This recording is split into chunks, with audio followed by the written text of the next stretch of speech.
मित्रों नमस्कार, मैं दिलीप पांडे। मित्रों, आज हम एक बहुत ही अजीबोगरीब मामले पर चर्चा करने जा रहे हैं।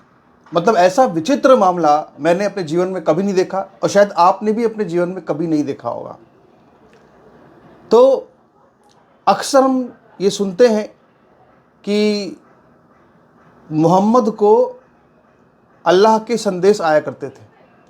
हालांकि अल्लाह के संदेश उनको डायरेक्ट नहीं आते थे। जो जहाँ तक मैंने पढ़ा है कि बीच में एक फरिश्ता था जिसका नाम था जिब्राइल। तो जिब्राइल आ करके उनको संदेश बताया करता था कि ये संदेश है।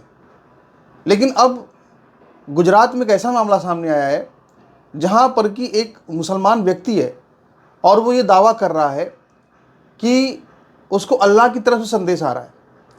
हालांकि उसको पता नहीं है कि इस्लाम में ये कितना बड़ा गुनाह है। लेकिन मैं आपको बताऊं कि जिस व्यक्ति ने ये दावा किया है उसकी अगर वेशभूषा को देखें, जिस तरह से उसने अपनी मूंछों को छिला रखा है, कुर्ता पजामा पहना हुआ है, उससे साफ लगता है कि ये एक बहुत पक्का मुसलमान है, 5 वक्त का नमाजी मुसलमान है। लेकिन उससे भी ज़्यादा चौंकाने वाली बात क्या है, वो ये है कि मैं आपको हेडलाइंस भी दिखा रहा हूँ। अगर आप देखें तो यहाँ पर दिया हुआ है कि अल्लाह की आवाज़ आती है, जा उसे खींच ला, भाभी से एक तरफा प्यार में कमरे में जा घुसा देवर। तो ये एक ऐसा नहीं कि मैं आपको जो बता रहा हूँ वो ऐसे अपने मन से बता रहा हूँ, अपने मन से नहीं बता रहा हूँ। ये एक खबर छपी है, हर जगह पर समाचार पत्रों में खबर मौजूद है, जहाँ पर कि एक आरोपी जिसके ऊपर एफआईआर दर्ज है, उस पर छेड़छाड़ का मामला दर्ज है और वो कह रहा है कि अल्लाह की आवाज़ आती है, जा उसे खींच ला। तो ये अपनी तरह का बड़ा ही अजीबोगरीब मामला है। अगर देखा जाए तो ना सिर्फ ये एक क्राइम कर रहा है, बल्कि जो इस्लाम के उसूल हैं उसमें भी ये एक बहुत बड़ा मुर्तिद हो गया, क्योंकि इसने जो है ये कह दिया है कि साहब उसको अल्लाह का संदेश आ रहा है। जबकि वो जो लास्ट प्रॉफिट है वो माना जाता है कि मोहम्मद को आखिरी पैगंबर माना जाता है, तो और किसी को पैगाम आ नहीं सकता है, लेकिन ये दावा ऐसा कर रहा है। तो बहुत ही अजीबोगरीब मामला है। इसमें कहीं ना कहीं जो है मजहब भी आता है और कहीं ना कहीं जो है इसमें क्राइम तो है ही इसमें। तो हम इसकी चर्चा करेंगे, आगे इस पर बात करेंगे, पूरी खबर आपको बताएंगे, पूरी खबर क्या है, समाचार क्या है, आपको वीडियो भी दिखाएंगे। वो जो मोमिन है वो कह भी रहा है ये बात अपने मुंह से, वो आपको वीडियो भी दिखा देंगे कि उसको आवाज़ आती है। तो खैर, तो सबसे पहले हम जो है अपनी चर्चा की शुरुआत करने से पहले आपको ये बताना चाहते हैं कि अभी इस समाचार के बाद एक और समाचार आपको दिखाएंगे जो बहुत ही ज़्यादा महत्वपूर्ण है, उत्तर प्रदेश से आ रहा है, उस पर भी आप गौर करिएगा। तो शुरुआत करते हैं, जरा देखते हैं क्या कह रहा है आज तक न्यूज़ चैनल। देखिए, ये आज तक की वेबसाइट है। हेडलाइंस आपने पढ़ ली कि अल्लाह की आवाज़ आती है, जा उसे खींच ला, भाभी से एक तरफा प्यार में कमरे में जा घुसा देवर। अब यहाँ जरा देखते हैं कि ये मामला है क्या, इसको जरा समझते हैं, पूरी खबर को जरा पढ़ते हैं तो आपको आनंद आएगा कि भाई आखिर ये एक अजीबोगरीब मामला है। देखिए, लिखा हुआ है, भाभी के एक तरफा प्रेम में पागल शख्स द्वारा अपनी उसके साथ छेड़खानी किए जाने का मामला सामने आया है। इस मामले में जब पुलिस ने शख्स को गिरफ्तार किया तो शख्स द्वारा पुलिस को चौंकाने वाली बात कही जा रही है। शख्स अपने बचाव में पुलिस को बार बार कह रहा है कि अल्लाह के कहने पर मैंने हाथ खींचा, यानी जिस महिला का हाथ खींचा वो अल्लाह के कहने पर ही खींचा, ऐसा ये कह रहा है। आगे पूरी खबर क्या बता रही है जरा पढ़ते हैं। लिखा है कि भाभी से प्यार करता हूं, पीछा करता रहूंगा। उत्तर प्रदेश का रहने वाला 46 साल का एहराज हुसैन 3 साल पहले गुजरात के अहमदाबाद आया और जमालपुर में रहता है। एहराज अपनी बुआ से मिलने उसके घर जाया करता था। साल 2024 में एहराज ने अपनी बुआ की बहू यानी भाभी का पीछा करना शुरू कर दिया था। इसके बाद विवाद होने पर एहराज ने अपनी बुआ के बेटे यानी महिला के पति को साफ कह दिया कि वह उसकी बीवी के से प्रेम करता है, उसे देखने के लिए उसका पीछा करता रहेगा। अगर कोई बीच में आया या रोकने की कोशिश करी तो उसकी हत्या कर देगा, ये यहाँ पे ये कहता है। इसके बाद जमानत पर छूटा, फिर घर में घुस आया। कैसे, देखिए, इस बात को लेकर एहराज के खिलाफ साल 2024 में अहमदाबाद के दानी लीमड़ा पुलिस थाने में एफआईआर दर्ज हुई थी और कोर्ट में ट्रायल जारी है। लेकिन इसी बीच उसे जमानत मिलने पर जब वह जेल से छूटा, उसके बाद भी उसकी हरकत में कोई बदलाव नहीं आया। उसने दोबारा अपनी भाभी का पीछा करना शुरू कर दिया। इन सब के बीच एहराज 23 दिसंबर के दिन अपनी बुआ के घर पर जा पहुंचा। भगाने पर भी नहीं माना, मतलब उसको भगाया गया तब भी नहीं माना, और अपनी भाभी का हाथ पकड़कर कहने लगा कि मैं तुमसे प्यार करता हूं, तुम मेरे साथ चलो। तुमने मेरे खिलाफ जो केस किया है वह गलत है, ऐसा जज से बताकर केस वापस लो, मैं तुम्हें अपने साथ रखूँगा। ठीक है। अब इसके बाद यहाँ पे लिखा है साथ नहीं चली तो पति का मर्डर कर दूंगा। लिखा है इन बातों के बीच एहराज अपनी भाभी को भी अपनी तरफ खींच कर ले जाने लगा। महिला को उसकी सास ने छुड़वाया। आक्रोशित एहराज ने तब महिलाओं को धमकी दी कि वह अपने पति की हत्या कर देगा, उसके पति की हत्या कर देगा। इसके बाद महिला ने एक बार फिर एहराज के खिलाफ छेड़खानी की शिकायत गायकवाड़ हवेली पुलिस थाने में दर्ज करवाई। और यहां पे उसने फिर इसके बाद क्या कहा वो जरा बड़ा महत्वपूर्ण है। अल्लाह कहते हैं जा उसे खींच ला, ये आज तक लिख रहा है। पुलिस हिरासत में मौजूद एहराज हुसैन शेख का एक वीडियो भी वायरल हो रहा है जिसमें एहराज कह रहा है कि मुझे 2 बार आवाज़ आ चुकी है। दिवाली वाले दिन मुझे तीसरी बार भी ख्वाब आया था कि एहराज जा उसे खींच ला। मैंने ये बात मजिस्ट्रेट साहब को भी बताई थी, लेकिन मैं जाता हूँ तो मुझे मारा जाता है। तो मुझे कमिश्नर के पास जाने के लिए कहा गया, जिस पर मैंने कहा था कि वही जाना होता तो मैं कोर्ट से गुहार क्यों लगाता। मुझे आवाज़ आती है कि एहराज तू इधर उधर कहाँ घूम रहा है, इस मैटर की बागडोर तेरे हाथ में है। यह आवाज़ मुझे 1.5 साल से पहले से आई थी। दूसरी बार शुक्रवार के दिन अजान शुरू हुई, उससे पहले मुझे यही आवाज़ सुनाई दी। जब मैं गया तो मुझे मारकर भगा दिया गया था, लेकिन 2 दिन बाद मुझे वही आवाज़ सुनाई दी। मुझे सुनाई दिया कि एहराज तू फिर वहीं जा। फिर मैं वहीं गया, यह अल्लाह की आवाज़ है। तो ये भैया सारा का सारा मामला है, आप देख रहे हैं जो हमने बताया आपको, आज तक न्यूज़ से बताया। अब आगे देखिए, आपको हम ये दिखाते हैं कि ये जो पूरा मामला है, इसमें मामला सिर्फ इतना ही नहीं है, मामला इसमें कुछ और भी है। और क्या है आप जरा देखिए समाचार जो गुजरात का है, एक तरफी प्रेम तो गुजराती भाषा में पूरा छपा है। और इसमें क्या ये कह रहा है आप खुद जरा सुनिए एक बार। जवाब आप्यो कि अल्लाह કહ્યું એટલે કર્યું। किसकी आवाज है ये ऊपर वाले की आवाज है। ऊपर वाला मतलब यानी निराकार की, अल्लाह की। અમદાવાદના જમાલપુર की आवाज है ये ऊपर वाले की आवाज है। ऊपर वाला मतलब यानी निराकार की, अल्लाह की।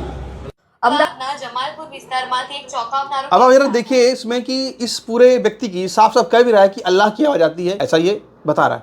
अब आप देखिए कि ये जो व्यक्ति है एहराज हुसैन, ये पूरी तरह से एक बिल्कुल मोमिन की वेशभूषा में है। इसने दाढ़ी अपनी रखी हुई है और इसने 20 से मूछें छील रखी हैं, जिसको कि कहते हैं कि जो सबसे बड़े पैगंबर के फॉलोअर होते हैं वो इस तरह से करते हैं, ऐसा माना जाता है। इसके अलावा देखिए इसने जो कुर्ता पहन रखा है, इसने जो जिस तरह का पैजामा पहन रखा है, तो उससे साफ नज़र आता है कि ये एक 5 वक्त का नमाजी सच्चा मुसलमान है, जो खुद ये बता रहा है साहब कि उसको जो है वो सीधे संदेश आता है। और वो बता रहे हैं संदेश क्या आता है कि जो आज तक ने कहा बकौल कि अल्लाह की आवाज़ आई है भाग। तो इसके बाद आगे देखते हैं, एक और बड़ा समाचार आ रहा है यूपी से ही, उसको भी देखते हैं। मित्रों, आज हम चर्चा करेंगे एक बहुत ही नृशंस हत्याकांड पर, एक बहुत ही विभत्स हत्याकांड पर, जिसमें कि किसी व्यक्ति को ग्राइंडर में डालकर यानी मिक्सर में डालकर पीसा गया। मतलब मुझे नहीं लगता कि इस तरह की घटना इससे पहले हमने कभी सुनी हो। यह मामला उत्तर प्रदेश का है और यह मामला एक पति पत्नी के आपस का मामला है, जो बाद में इस कदर उसने एक रूप ले लिया। आरोप यह है कि जो पत्नी है, आरोप क्या है वो लगभग साबिती है, समझ लीजिए आप। आरोप यह है कि जो पत्नी है उसने पति को मिक्सर में डाल करके इसको मारा, फिर इसको मिक्सर में डाल करके पीसा। और अगर देखा जाए तो पहले के समय में एक घटना हुई थी, याद कीजिए, जब मेरठ में एक नीले ड्रम की बहुत चर्चा हुई थी, जब एक मेरठ की एक लड़की ने अपने पति को एक नीले ड्रम में चुनवा दिया था सीमेंट डाल करके। मतलब ये उससे भी ज्यादा विभत्स हत्याकांड है। तो इस हत्याकांड पे हम चर्चा करेंगे, लेकिन इसी वक्त सोशल मीडिया पर एक वीडियो आ रहा है और उस वीडियो में आपको एक बार दिखाना चाहता हूं कि वो वीडियो क्या है। और वो एक दूसरा मामला है, जरा उसको एक बार देख लेते हैं। देखिए यहां पे अगर आप देखें तो आप देख सकते हैं कि ये एक लड़का है जो कि इस तरह से चलते हुए आ रहा है। ये भी यूपी के बरेली का मामला है। और इस मामले में हुआ क्या है, दरअसल ये जो लड़का है इसका नाम तहसीन है और इसकी ये हालत क्यों हुई, जरा एक बार पहले जरा वीडियो देखिए, फिर आगे हम बात करते हैं इसके ऊपर। ये बाइक में था, और इसे मेरे सीने पे हाथ मार के सीधे बाइक से इधर आ गया। फिर तब तक मेरे हस्बैंड आ गए मुझे लेने के लिए, फिर मैं इधर से आई तब ये पकड़ा गया। मेरा नाम तहसीन कुमार है। मैंने कल एक महिला के साथ छेड़छाड़ की थी और मैं खतौना का रहने वाला हूँ। मैं आज के बाद किसी महिला के साथ छेड़छाड़ नहीं करूँगी। तो इस तरह की जो घटनाएं हैं ना, इस तरह की जो वीडियो हैं, ऐसी तस्वीरें जो दिल को ठंडक देती हैं, ऐसी तस्वीरें योगी राज में सामने आती हैं। ये लड़का बरेली का रहने वाला था, इसका नाम तहसीन है, और एक टीचर जो कि एक कोचिंग पढ़ा करके आ रही थी, इसने उनके सीने पर हाथ मारा और भाग गया। अब ये इसको पता नहीं चला, दरअसल ये जो पूरी घटना हुई, ये पूरी घटना सीसीटीवी के अंदर कैद हो गई, वीडियो वायरल हो गया। अब जो स्थानीय लोग थे, ये बरेली के इज्जत नगर का मामला है, जो स्थानीय लोग थे उन्होंने कहा कि भाई ये तो इज्जत की बात है। उन्होंने इस पूरे मामले को बहुत व्यापकता से उठाया, पूरे मामले को ले गए पुलिस में, पुलिस को बुलाया गया, महिला का बयान दर्ज हुआ, महिला ने बताई सारी बात कि हाँ ऐसा हुआ, छेड़खानी हुई, ये लड़का बाइक से आया था, इसने छाती पे हाथ मारा और चला गया। इसके बाद पुलिस ने इसको धर दबोचा, इसको घुटने पर बैठाया, इसको सबक सिखाया, इसको सभ्यता का पाठ सिखाया गया, और इसके बाद फिर इसको इस तरह से परेड कराई गई। इसके ये अपने टूटे हुए घुटनों से आया और इसने बताया इसके बाद कि इसने छेड़खानी की थी, और इसने कहा कि माफी मांगी कि अब कभी हम जो है कभी इस तरह की घटना किसी लड़की को इस तरह परेशान नहीं करेंगे, इसने ये खुद कहा।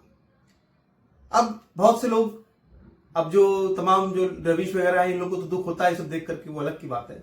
बहरहाल एक बड़ी घटना थी, हमने कहा आपको बता दें। तो लौटते हैं जरा पुराने मामले पर, अपने जो संभल का मामला है। और उत्तर प्रदेश के संभल में नवंबर के महीने में पुलिस को एक लाश मिली, 24 नवंबर को एक लाश मिली, और लाश जो है वो बड़ी बुरी तरीके से, बिल्कुल जैसे इसको पीसने की कोशिश की इस तरह से थी, टुकड़े टुकड़े बिल्कुल लाश के मिले, लेकिन उनके बीच में उसको एक कलाई मिली और उस कलाई पर राहुल लिखा हुआ था। इसके बाद पुलिस ने ये देखा कि भाई कैसे इसको पता लगाया, केस है क्या, मामला है क्या। पुलिस ने संभल के जितने भी आसपास के थाने थे, उन सभी थानों में ये पता कराया कि क्या कोई राहुल नाम के किसी लड़के की गुमशुदगी की कोई रिपोर्ट दर्ज हुई है क्या। पता ये चला कि 24 नवंबर को लाश मिली है और 21 नवंबर को एक मामला रूबी नाम की एक महिला ने दर्ज कराया है। और मामला क्या दर्ज कराया कि उसका पति जो राहुल है वो गायब चल रहा है, गुमशुदा की रिपोर्ट लिखवाई गई। पुलिस रूबी के घर गई और इसके बाद फिर पुलिस ने इस बात की जांच की, सारी जो कॉल डिटेल्स होती है उसको खंगाला, तो पता ये चला कि 18 नवंबर की ही रात से राहुल का जो फोन है वो स्विच ऑफ है। यानी पुलिस ये बात समझ गई कि 18 नवंबर को ही ये घटना को अंजाम दिया गया है, इसको मारा गया है। और इसके बाद फिर पुलिस ने बच्चों से पूछताछ शुरू की, पड़ोसियों से पूछताछ शुरू की। सबसे पहले तो पड़ोसियों से पूछताछ की तो जानकारी ये मिली कि इसका किसी अन्य व्यक्ति के साथ में चक्कर चल रहा है जिसका नाम गौरव है, ये रूबी का। इसके बाद पुलिस ने जब बच्चों से बात की तो बच्चों ने भी ये बताया कि उसने मतलब कि उस महिला रूबी ने अपने प्रेमी को, जिसका नाम गौरव था, उसके बारे में अपने बच्चों को बोला था ये तुम्हारे मामा है। तो बच्चों ने कहा कि ये गौरव मामा है जो कि अक्सर घर आते रहते, और या अगर जब ये आते हैं तो या तो मम्मी जो है वो क्या करती है, घर से बाहर बच्चों को भेज देती खेलने के लिए, कुछ सामान लाने भेज देती है, या फिर वो अंदर कमरे में चले जाते हैं, ऐसा बच्चों ने बताया। पुलिस मामले को समझ गई। पुलिस ने सीडीआर और निकाली तो पता चला कि लंबी लंबी बातें जो है वो रूबी की राहुल से हो रही है। फिर पुलिस के पास पूरा पुख्ता सबूत था, पुलिस ने पूरे घर की तलाशी शुरू की। जब तलाशी पुलिस ने की तो 21 दिसंबर को पुलिस को हाथ लगा एक ग्राइंडर, और उस ग्राइंडर को साफ तो किया गया था, फिर भी वहां कहीं ना कहीं खून के छींटे उनको मिल गए। और इसके बाद फिर पुलिस ने एक पूरी बेडशीट मिली जहां पे इस पे खून के छींटे लगे हुए थे, उनको एक इलेक्ट्रिक कटर वहां पे मिला। इसके बाद फिर पुलिस ने सख्ती से जब पूछताछ की तो रूबी ने इस बात को कबूल कर लिया कि हाँ उसने ही गौरव के साथ मिलकर के अपने पति राहुल की हत्या की है। लेकिन इसमें सबसे ज्यादा जो खतरनाक बात थी वो क्या थी, वो ये थी कि दरअसल हुआ ये कि जो पूरा घटनाक्रम वो ये है कि राहुल ने इस रूबी को यानी अपनी पत्नी को गौरव के साथ देख लिया था आपत्तिजनक अवस्था में। राहुल ने अपनी पत्नी को धमकाया और ये कहा कि देखो अब हम तुम्हारी पोल पट्टी सारी खोल देंगे, तुम्हें घर से निकाल देंगे। उसी वक्त दोनों ने मिलकर के हथौड़े से वार किया, सर पर वार किया, उसको मार दिया जान से राहुल को। और इसके बाद फिर एक इलेक्ट्रॉनिक कटर से लेकर के उसकी पूरी लाश को काटा और इसके बाद उसको ग्राइंडर मिक्सर में डाल करके उसको कोशिश की कि पूरा खत्म हो जाए। मतलब मिक्सर में ऐसा कर दो कि पूरा इस लाश का जूस बना दो। लाश का जूस बनाने के प्रयास किया गया, हालांकि कितने सफल नहीं हुए ये तो पुलिस जांच में चलेगा पता। लेकिन इसके बाद फिर उस जो पूरी लाश थी उस लाश को किसी तरह से जो भी थी उसको बोरी में भरा और बच्चों से ये कहा उस महिला रूबी ने अपने बच्चों से कि ये जो बोरी में कुछ खंडित मूर्तियां हैं और इनको ले जा रहे नदी में फेंकने के लिए। और इसके बाद वो अपने प्रेमी के साथ चली गई और नदी में फेंक कर चली आई। और इसके बाद जाकर के उसने 18 दिसंबर को ये कांड किया, उसने ये मारा अपने पति को। इसके बाद जाके 21 दिसंबर को उसने अपराध की रिपोर्ट दर्ज करा दी कि भैया पति तो खो गया है, पति तो गुमशुदा है, लापता है। और 24 नवंबर को लाश मिलती है पुलिस को। तो पुलिस ने 1 महीने के अंदर अंदर में इस पूरे केस को खोल कर रख दिया। पुलिस ने पूरे केस को समझ लिया। लेकिन जो सबसे बड़ी बात यह है कि आप सोचिए कि ये किस तरह का समाज होता जा रहा है जहां पर कि एक पत्नी अपने पति को मारकर ग्राइंडर मिक्सर में पीस दे रही है। याद कीजिए ये देश किसका देश है? ये देश ऐसी सती सावित्री का देश है जहां पे कि एक सावित्री जो देवी थी वो अपने पति को, जिसको कि यमराज लेके जा रहे थे, तो यमराज से भी अपने पति को छीन लिया। ये वो देश है जहां पे कि मृत्यु के देवता से पत्नियां अपने पति को छीन लिया करती थी, इतनी उनके अंदर सतत्व होता था। और आज हम देख रहे हैं कि कोई लड़की अपने प्रेमी के साथ मिलकर के पति को ड्रम में भर दे रही है। कोई प्रेमी के साथ मिलकर के एक नया केस आ गया है कि जहां पे ग्राइंडर मिक्सर में डाल दिया भर करके। तो इस तरह के जो केसेस को देखते हैं तो हम मजबूर हो जाते हैं आपको बात करने के लिए, ये बताने के लिए कि समाज किस दिशा में जा रहा है और ये क्यों सब हो रहा है, क्योंकि हमारी शिक्षा पद्धति पूरी तरह खत्म हो गई है। मैं बार बार कह रहा हूं, ये सब बताने का मकसद क्या है? हम ये जाने कि हमारा जो प्राचीन सिस्टम था, जो हमारी गुरुकुल पद्धति थी, वही अच्छी थी, अब जो बच्चों को संस्कार देने में सक्षम थी। आज ये संस्कृति जो है ये बच्चों को संस्कार देने में कतई सक्षम नहीं है। जो ये आज की जो शिक्षा है ये संस्कार देने में कतई सक्षम नहीं है। और जब तक इसको बदला नहीं जाएगा ये मामले और बढ़ते रहेंगे। आखिरकार हमको फिर से लौटना पड़ेगा अपनी उसी प्राचीन पुरानी पुण्य व्यवस्था में, और उसके अलावा दूसरा कोई विकल्प नहीं है। नमस्कार।